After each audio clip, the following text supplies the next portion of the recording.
আসসালামু আলাইকুম রহমতুল্লাহ। সবাই কেমন আছেন? আশা করি সবাই ভালো আছেন, সুস্থ আছেন। কিছু কথা বলার জন্য আসলাম।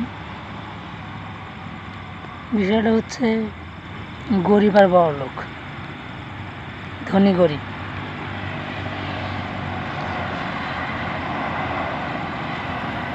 একজন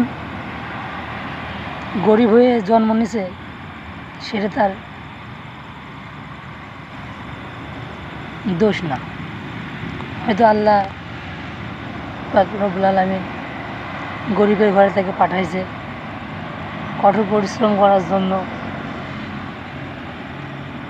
সবার সাথে সুন্দর ব্যবহার করার জন্য। আবার বড় লোকের ধনী পরিবারেরও সন্তান আল্লাহ পাঠায় সুস্থ মস্তিষ্কে চলাফেরা করার জন্য, অথবা সবার সাথে সুন্দর আচরণ করার জন্য, রব্বুল আলামিনের ইবাদত করার জন্য। আজকাল দেখা যায় যারা ছোট থেকেই টাকা পয়সা নাড়াচাড়া করে তারা বেশিরভাগই সমস্যায় পড়ে।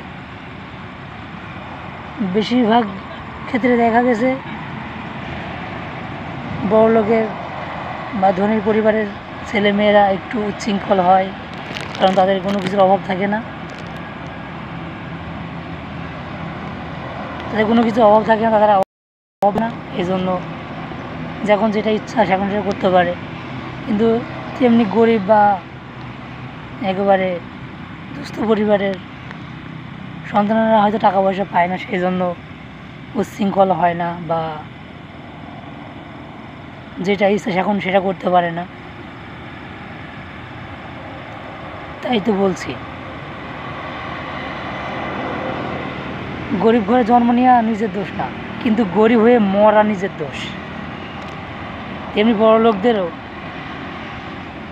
আপনারা যে পর্যায়ে বেড়ে উঠেছেন সেটা আপনাদের হয়তো উপরওয়ালা ভাগ্যে লিখে রেখেছে। তাই বলি আপনারা সবসময় সুস্থ মস্তিষ্কে চলাফেরা করবেন, সুন্দরভাবে মানুষের সাথে কথাবার্তা বলবেন, যেন আপনাদের কথাবার্তা কেউ কষ্ট না পায়।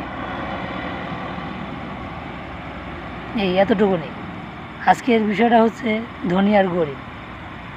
ওই যে বললাম, গরিব ঘরে জন্ম নেওয়া অপরাধ হতে পারে, কিন্তু গরিব হয়ে মরা